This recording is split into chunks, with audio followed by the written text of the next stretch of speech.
Les personnages d'Halloween. Bouh! Ah! Je suis le fantôme en rien. Je suis le monde. Wahaha! Je m'appelle Citrouille Abdoul et j'aime des bonbons.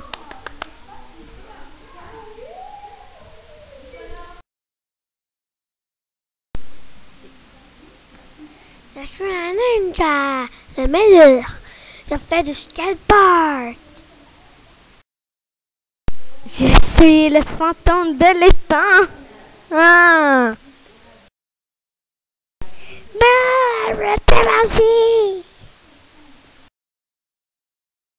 un truc très beau. Et mes amis, c'est mes amis, ils vont jouer au parc avec moi. Je suis le poussin jaune. Pip, pip. La souris va manger des personnes.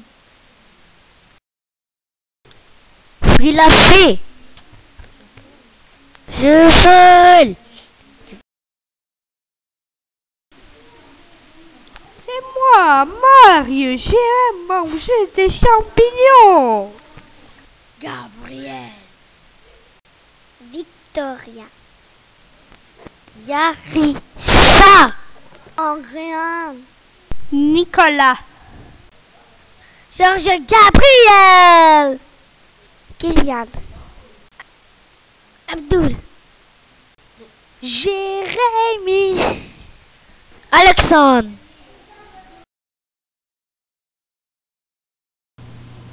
L'amour est un danger. Marie.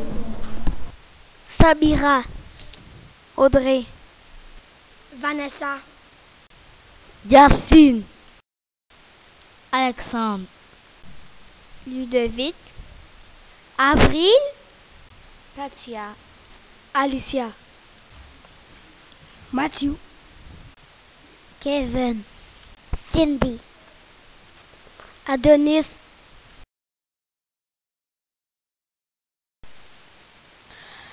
Le grand vampire veut se marier avec la minuscule araignée au cimetière.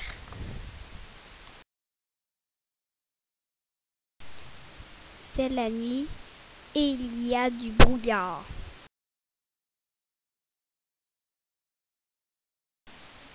Le vampire s'est habillé avec une cravate et une chemise blanche.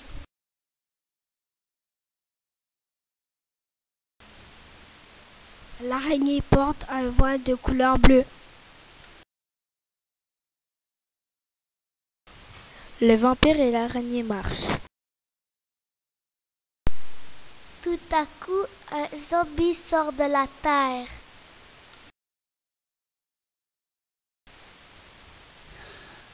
Le zombie attrape l'araignée en courant.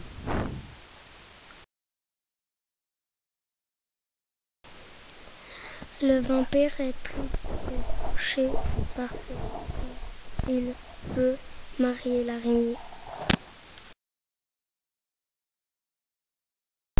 L'araignée est triste, elle se sent seule. L'araignée se tourne.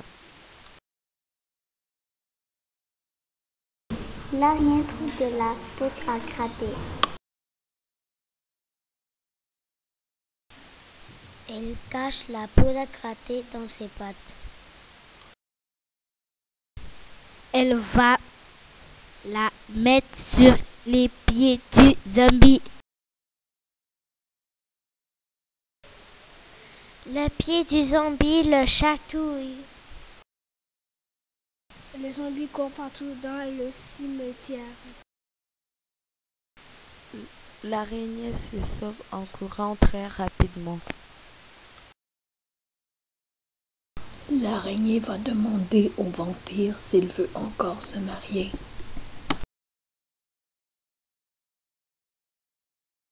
Ils se marient. Après, ils ont 400 gros bébés. Joyeux Halloween! Par une nuit d'un vendredi 13 octobre, il y avait un zombie qui se promenait dans un cimetière hanté.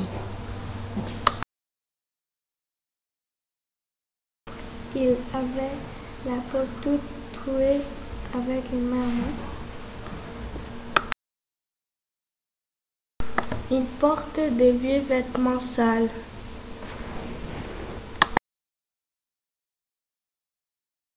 Son corps est ensanglanté.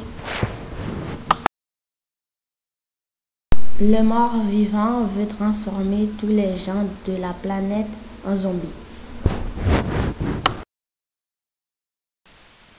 L'armée arrive sur les lieux où se trouve le zombie. Il est vraiment content de les voir parce qu'il pourra les transformer en morts-vivants. Pour être certain de gagner contre l'armée, le zombie fait appel à ses semblables pour venir l'aider à combattre. Le monstre de notre histoire réussit en peu de temps à mordre un premier soldat. Ici maintenant devenu un mort-vivant s'attaque à un autre homme de son armée.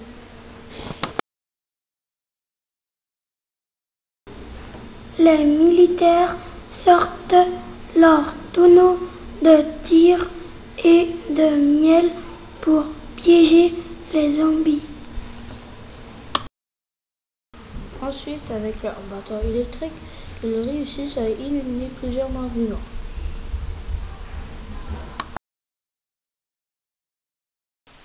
Finalement, les soldats ont réussi à maîtriser les zombies en les transformant en statues. Ce cimetière est maintenant devenu un lieu de visite pour la population le soir de l'Halloween.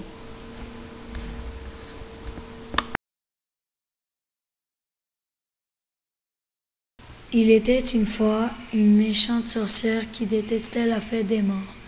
Marie Noire avait une tête déformée et des cheveux noirs et secs. Elle portait souvent des bottes en cuir et un affreux chapeau pointu. Sa robe était dévastée parce que son chat gargouille l'avait graffiné avec ses griffes aiguisées.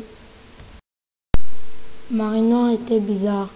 Son rire était bête et elle faisait souvent de mauvais coups. Le soir de l'Halloween, le 31 octobre 2011, des élèves de Madame Marie-Chantal, qui allaient tous à l'école La Petite Patrie, se promenaient sur la rue Saint-Hubert. Ils ramassaient des friandises en passant dans chaque magasin. Ils étaient tous costumés en sorcières, en vampires, en monstres, en maîtresses d'école, en fantômes et en squelettes. Ils étaient joyeux, excités et en même temps apeurés par les décorations d'Halloween. Vers 8h30, les élèves du groupe 25 rentrent chez eux avec des sacs bourrés de bonbons. Ensuite, ils vont se coucher, fatigués mais heureux d'avoir beaucoup de friandises. Une heure plus tard, Marie-Noire voit toutes les gâteries dans chaque maison des élèves du cours 25 grâce à son balai magique. Le lendemain matin, les 14 élèves ont réalisé que leurs bonbons avaient disparu. Heureusement, ils ont trouvé des indices du crime. Il avait des poils de balai et des traces de boue qui venaient des bottes pointues de la sorcière Marie Noire. Alors les camarades ont discuté longtemps et ils ont décidé d'aller en acheter d'autres au magasin Dollarama.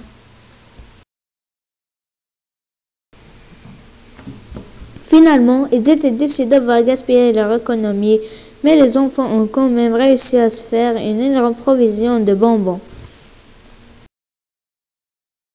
Une soirée effrayante.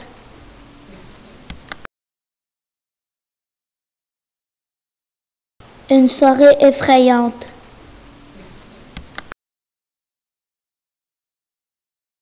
C'était la nuit d'Halloween.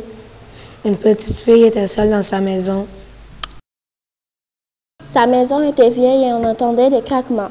Celle-ci fut construite sur un ancien cimetière il y a 300 ans. La fillette se démaquillait devant son miroir. Tout à coup, des fantômes apparaissent dans le miroir.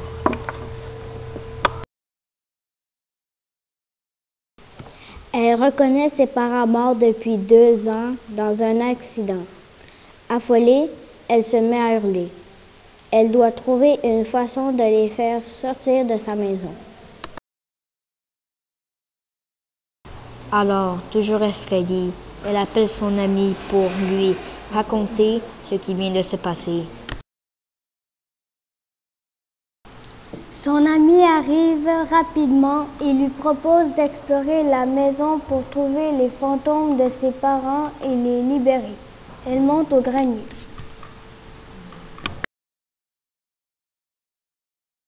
Soudain, elles entendent une voix effrayante et des cris de chauve-souris. Leur cœur se met à accélérer.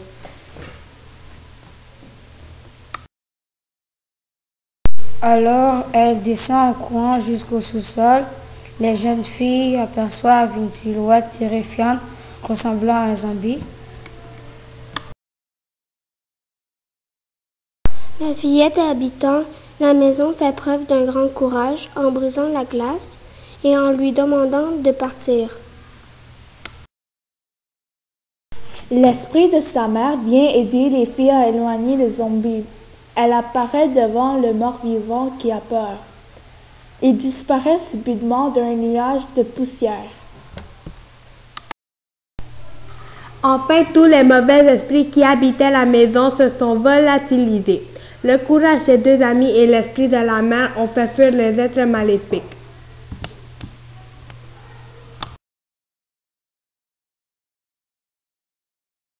Les âmes des parents de la jeune fille sont maintenant libérées et en paix, et la maison devient un endroit chaleureux.